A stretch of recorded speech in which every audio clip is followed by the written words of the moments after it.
পূজা শেষ হয়ে গেছে অনেক দিন, কিন্তু এই অষ্টমী আর নবমীর ঘোরাঘুরির ভিডিওটা তোমাদের সাথে শেয়ার করে ওঠা হয়নি।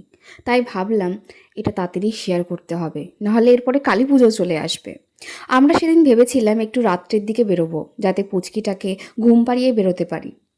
বাপরে বাপ, মানুষের ভিড় নেই, টোটোর ভিড়ে ভর্তি, আমরা এগোতে পারছিলাম না।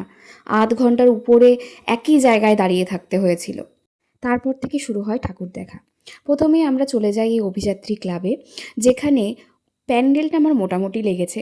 দুটো এন্ট্রি গেট ছিল। প্রথমে বুঝতেই পারছিলাম না কোথায় ঠাকুর, ঠাকুরকে কেন দেখতে পাচ্ছি না। তারপরে ঢোকার পরে অবশেষে মাকে দেখতে পাই। খুব সুন্দর মূর্তি হয়েছিল, খুবই সুন্দর, আমার খুবই ভালো লেগেছে। ঠাকুরের গায়ে বাঁশের অসাধারণ নিখুঁত কাজ করা। এরপরে চলে গেছি প্রগতি সংঘ, এটা নদীর ওই পারে। এখানে আলোর এত সুন্দর কাজ করা হয়েছিল, যেন মনে হচ্ছে আমরা যেন পরীর রাজ্যে চলে এসেছি। চারিদিকে আলোতে আলোময়। আর এখানকার ঠাকুরটাও খুব সুন্দর করেছিল, মিষ্টি, প্রচুর লোকের ভিড় হয়েছিল, দেখতেই পাচ্ছ তোমরা সবার মাথা। এরপর চলে গেছিলাম রথতলার ওখানে সব্যসাচী ক্লাব। এই ক্লাবটা রাস্তার উপরেই, ছোট একটা ক্লাব, কিন্তু খুব সুন্দর করে প্রতিবার। একটা ইউনিকনেস থাকে এখানে, মানে এত সুন্দর লাগে এখানকার প্যান্ডেল, ঠাকুর, মুখটা দেখুন এত মিষ্টি, মানে কি বলবো। পরবর্তীতে আমরা চলে গেছিলাম উত্তমাশা ক্লাবে। এখানে দেখতেই পাচ্ছেন প্যান্ডেলটার মাথার উপরে প্যাঁচার একটা স্ট্রাকচার রয়েছে এবং এখানে লাইট চেঞ্জ হচ্ছে, খুব সুন্দর লাগছিল বাইরে থেকে। প্যান্ডেলটা বলতে মোটামুটি হয়েছে, কিন্তু মাকে খুব সুন্দর লাগছিল, খুব মিষ্টি লাগছিল, মায়ের স্ট্রাকচারটা খুব ভালো হয়েছিল। ভেতরেও ডিজাইন সিম্পল ছিল, কিন্তু খুব সুন্দর, ওভারঅল খুব সুন্দর হয়েছিল, আমার ভালো লেগেছে। উত্তম আসার পর আমরা সোজা চলে গেছিলাম পাওয়ার হাউসে, নিউ টাউন ক্লাব। এখানে বড় পুজো হয়। এবার এই পুজোর থিম ছিল সিন্দুর, অপারেশন সিন্দুর। হ্যাঁ, প্যান্ডেলের উপরে লাল কালারটা এত সুন্দর করে ফুটে উঠেছিল, তোমাদেরকে বলে বোঝাতে পারবো না, এত সুন্দর লাগছিল। এই দেখো প্রোগ্রামটা শুরু হয়ে গেছে, খুব সুন্দর করে এখানে লাইটের কাজ করেছিল। আমি পুরো ভিডিওটা পুরোটা হাই স্পিডে করে দিয়েছি, তোমরা পুরোটা দেখতে পারবে। খুব সুন্দর করে করেছে ভিডিওটা, আমার পার্সোনালি খুবই ভালো লেগেছে। আর বেশি বললাম না, এবার ভিডিওটা দেখো, দেখলেই বুঝতে পারবে।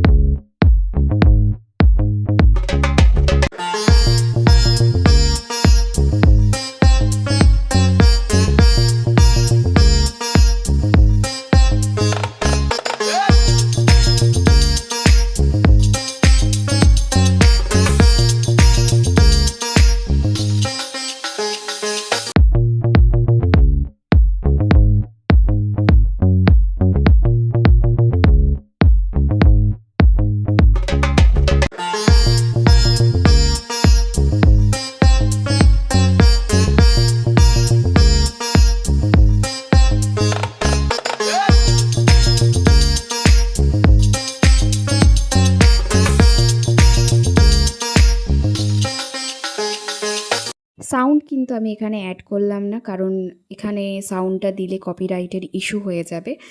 এবার আমি বলি, ভেতরে ঢোকার পালা। ভেতরে প্যান্ডেলটা খুব সুন্দর করেছিল, সাদা থার্মোকল দিয়ে করেছিল পুরোটা। আর এত সুন্দর লাগছিল, মনে হচ্ছে চারিদিকে সাদায় সাদাময় হয়ে গেছে। আমরা এরপর পৌঁছে গেছিলাম আমাদের লাস্ট ডেস্টিনেশন সেদিনের মতো, সেটা হচ্ছে কচিকলা ক্লাব। এখানের প্যান্ডেলটা খুব সুন্দর করেছিল। এইবারই এখানকার প্যান্ডেলের থিম ছিল রাজস্থানী সংস্কৃতির আদলে। এখানে রাজস্থানের বিভিন্ন রকমের যে সংস্কৃতির জিনিসগুলো রয়েছে সেটা দিয়ে প্যান্ডেলটা করেছিল, এবং এখানকার প্রতিমাটার মুখটা বরাবরই খুব মিষ্টি হয়ে থাকে, খুব সুন্দর হয়ে থাকে। এবারও সেরকম হয়েছিল। এবার অবশেষে আমাদের বাড়ি ফেরার পালা। সেই বাড়ি ফেরার পথে এই একটা প্যান্ডেল আমার খুবই পছন্দ হয়েছিল। এটা মহিলাদের দ্বারাই করা পুজো, এবং মায়ের মুখটা এত মিষ্টি ছিল কি বলবো। এরপর পরবর্তী ঠাকুরগুলো দেখার পালা নবমীর দিনে। আজকে আমরা নবমীর রাতে বেরিয়েছিলাম, যে বাকি ঠাকুরগুলো ছিল সেগুলো দেখার জন্য। আমি প্রথমেই পৌঁছে গেছিলাম থানা মোড়ে বালুরঘাট গার্লস স্কুলের পাশে যে চকভবানী বারোয়ারি কালীবাড়ি আছে সেখানে। এখানে বরাবরই খুব সুন্দর করা হয় প্যান্ডেলটা, খুব সুন্দর করে মন্দিরটাকে সাজানো হয়। আর এখানে বসার জায়গাও আছে, যেখানে সব বন্ধু বান্ধব সবাই মিলে কিন্তু চুটিয়ে আড্ডা দেওয়া হয়। তারপর হেঁটে হেঁটে চলে গেছিলাম তিধারা ক্লাবে। এখানে ছোট জায়গার মধ্যে খুব সুন্দর প্যান্ডেল করে। এবারের প্যান্ডেলে নারকেলের দড়ি দিয়ে অসাধারণ কাজ করেছিল, দেখার মতো খুবই সুন্দর হয়েছিল। আমি যখন পৌঁছাই তখন নবমীর সন্ধ্যা আরতি চলছিল। কি বলবো তোমাদের, এত সুন্দর ছিল। চারিদিকে ধূপের গন্ধে ভরে গেছিল, আর তার সাথে ঢাকের আওয়াজ, মানে ভাষায় প্রকাশ করতে পারবো না।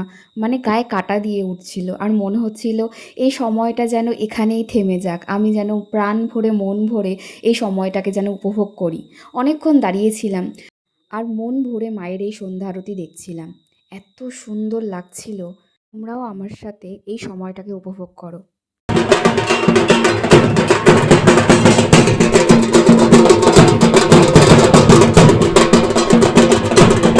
তারপরে পায়ে হেঁটেই সংকেত ক্লাবে পৌঁছে গেছি।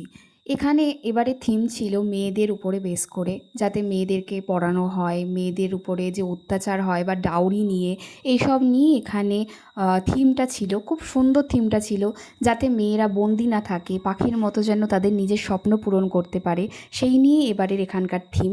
প্যান্ডেলের গায়ে চিত্রের মাধ্যমে বিভিন্ন জ্ঞানীগুণী মহীয়সী নারীদের ব্যাপারে বলা ছিল খুব সুন্দর করে। আর এখানে মায়ের মূর্তিটা ছিল খুবই মিষ্টি। মায়ের মুখটা এত সুন্দর লাগছিল, স্নিগ্ধ মিষ্টতায় ভরা, মনে হচ্ছিল জ্যান্ত হয়ে উঠেছে। খুবই সুন্দর লেগেছে এখানকার থিমটাও আমার। এরপর পায়ে হেঁটে টুকটুক করতে পৌঁছে গেছি ব্রতিসংঘ ক্লাবেই, তার পাশেই। এখানকার এবারের থিমটা ছিল মিউজিকের উপরে, মানে সঙ্গীতের উপরে বেস করে। এখানকার প্যান্ডেলের ভেতরে দেখুন পিয়ানো দিয়ে খুব সুন্দর করে সাজানো, এবং চারিদিকে বিভিন্ন বাদ্যযন্ত্র, বিভিন্ন সঙ্গীতজ্ঞদের ছবি দিয়ে ভর্তি। প্যান্ডেলটা খুবই সুন্দর করেছিল, খুবই ভালো করেছিল। আর ঠাকুরটা তো খুবই মিষ্টি, মানে আমার সব দুর্গা মাকেই খুবই মিষ্টি লাগে, কি বলবো। আর সবশেষে খাওয়া দাওয়া হবে না তা কি হতে পারে? ওখানে কলেজ মোড়ে একটা ফেমাস চপ আর ঘুগনির দোকান আছে, সেখান থেকে আমরা চপ ঘুগনি খেয়ে তারপরে বাড়ি ফেরার পালা। এইভাবে আমার খুব সুন্দর কেটেছিল অষ্টমী এবং নবমীর দিনগুলো।